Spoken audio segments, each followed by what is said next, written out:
continue my bee story, tell you some many things about bees maybe you didn't know. I'd like to tell you about the queen and the worker bee and the drone and their parts that they play in the hive. And all worker bees are female bees. And the way that they feed the bees will determine what kind of bee it will be when it hatches out. There's your worker bee. Those are the ones that has the job to go out in the field and hunt where the honey flow is and bring in the honey flow and deposit it in the cells in the hive.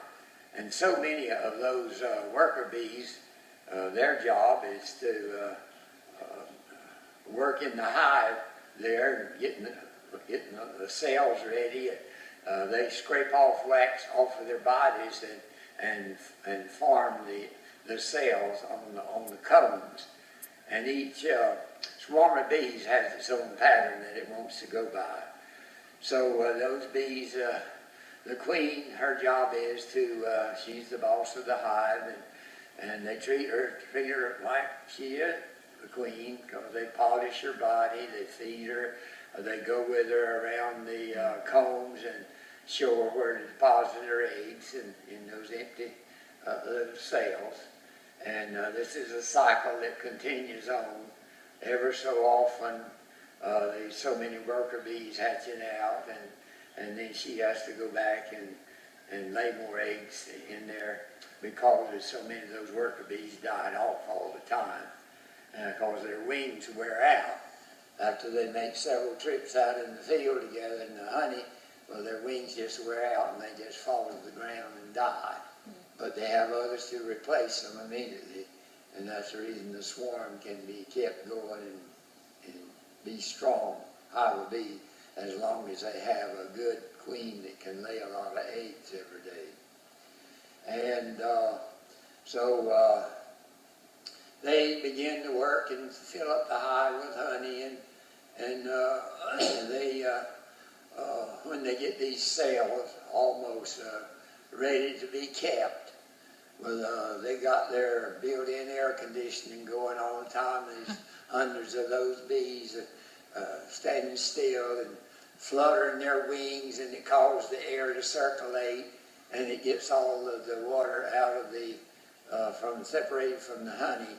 And when they do that, they cap it off, and that's the finished product of that particular frame of honey, and ready for the beekeeper to come when he makes his round to prise that super off and extract the honey. And so as soon as they finish one super, a lot of time I put two big supers on there at the time. That's what we call them supers, because that's where you get the honey from.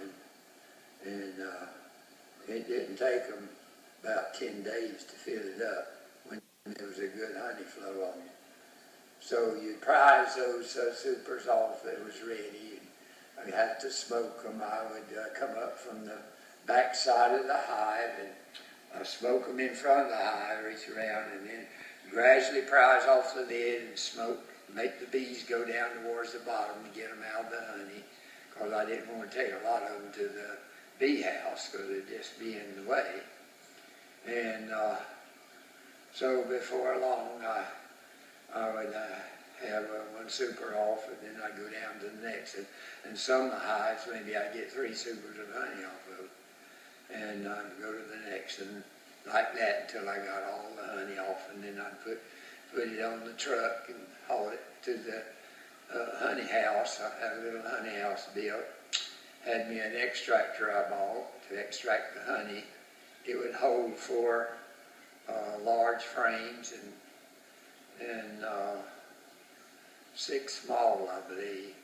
And so you would uncap the honey with a honey knife that is heated, and you just turn that frame sideways over a tub that had a screen over it, and it would catch the combs that you're shaving off each side of those frames, and it just said shh, and go down, turn those shh, and it's real fast.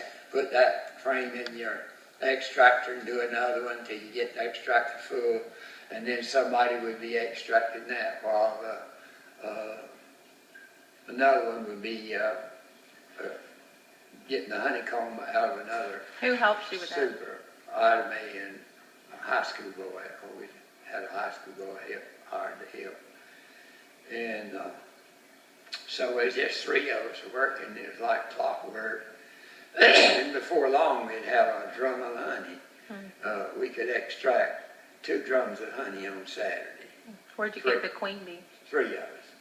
And the queen bee is a very important bee of the hive. The hive would go bad without the queen, because she lays so many eggs. And so if I didn't have a good queen in there, you could tell them immediately from the rest of the bees, because their body was longer than the others. And the queen cells that they put in the hive around swarm time were shaped like peanuts, and they protruded downwards, and the others were horizontal in the frames when you took it out to inspect it. And there's these big old peanut-shaped cells they're like that. And they would, the way they'd make a queen, they'd feed that particular young bee with the royal jelly, and it would make a queen. And when she got began to go through a growing period, when she got so many days old, well, then they entombed her. They put wax around. They kept a cocoon, kept it off, sort of. but she could still, I guess, get air some way. And where'd you get the queen bees from? well, I was telling you how they raise queens, and then I'll tell you about the other. And it only takes 9 days to make a queen, because they're in a hurry to get a queen. In 9 days from the time they start feeding one of those little young bees, they're already dead, it makes a queen. So they set about a dozen cells, because they want to be sure of one good, healthy queen.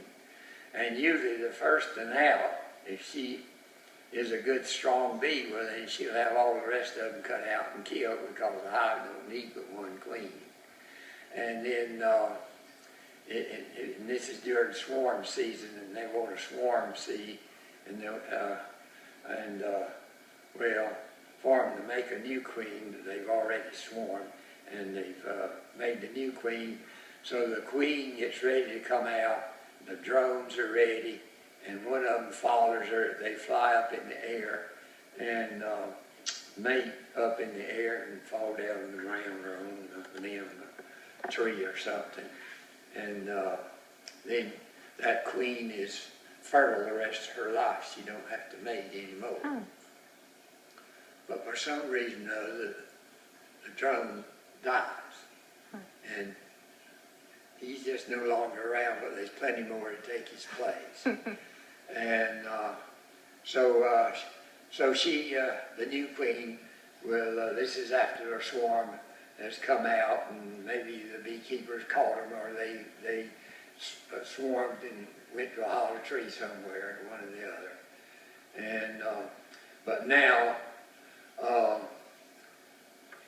I had some books on reading. The name of the book was Gleaning in Bee Culture, and I learned a lot from that by reading and experimenting myself with the bees. And they told how I could requeen in my hive, and some beekeepers is very modern, up to date with their beekeeping, would requeen every year, because a new queen would lay so many more eggs and everything and last a long time. What'd you call the honey you got? the honey. The names of your honey that you Names of the produced. honey. Well, I had 3 or 4 different kinds of honey, and some of it was mixed, but some of it come in where I'd have maybe a drum of orange blossom. It comes in March, latter part of February or March, when the orange trees bloom, and I have a lot of yards around the orange groves to get that orange blossom honey. And then close by, there'd be a ranch, and they'd grow some clover, and I'd also get clover honey. And those two, the clover honey is one of the best flavored honeys that I produced, and it's really a beautiful honey. And then I got the palmetto honey. It was a bright yellow honey, about the color of the bloom of the palmetto stalk. The palmetto has to be so old before it starts blooming, and the bigger the palmetto patch is, the longer the blooms will be, and the more honey there will be on that particular stalk of bloom, and it smells so sweet when those palmettos are blooming. But we used to get a lot of palmetto honey until it started clearing the land and pushing up the palmetto. So it decreased the palmetto honey. Where'd you sell your honey to? Hold on. I was connected with a man that sold honey, and he had bees of his own. And he sold honey all over the United States. A fellow named Mr. Cook down in Fort Myers. And I bought all of my equipment from him on credit, and I would pay it off with the honey until I got on the feet where I'd make money off of the honey. And but there for a few years, it was taking all the honey to pay. But I was building up my colonies all the time. And how many colonies did you end up with? I ended up with last year's. I then increased them to 143. Started off with one hive, and so one year I had so many bees started, I would pry off one box of brood nests, and I never took time to find the queen, because I had to do it quick, and I'd pry off there was 2 boxes of brood on the bottom, and then I had a queen excluder lid on top of that, and then 2 supers for honey on top of that, and then the lid on top of that. And I had a queen excluder lid between them, and had a hole in the middle where the worker bees could come up in there, but the drones and the queen couldn't come up through there. And didn't you have to order a queen through the mail one time, and the postmaster kind of scared the postmaster? Yeah, I ordered the bees, and they come in little cages, and the postmaster said, "Mr. Langford, we've never got bees down here in this post office before, and you better come and get them quick as you can." They didn't want to get stung, did they? Well, they couldn't sting them. Yeah, I know. They were probably scared they'd get out or something. And he thought maybe they could get out. Well, But anyway, let's wrap up the bee story. I prized off 50, was going to make 50 new hives of bees. I prized it off a brood nest, off of my strong hives. And in a few days I'd go and inspect them, and I could tell which one had the queen, that I didn't have to re-queen, and which box. But most of the time the queen was left in the main box. And how many years did you do that? Do it all together? So I ordered me 50 queens, and they told me how to introduce them to the other bees. Then I had to go and inspect all these hives before I put the queens in there to be sure there wasn't no peanut shell young bees ready to hatch out.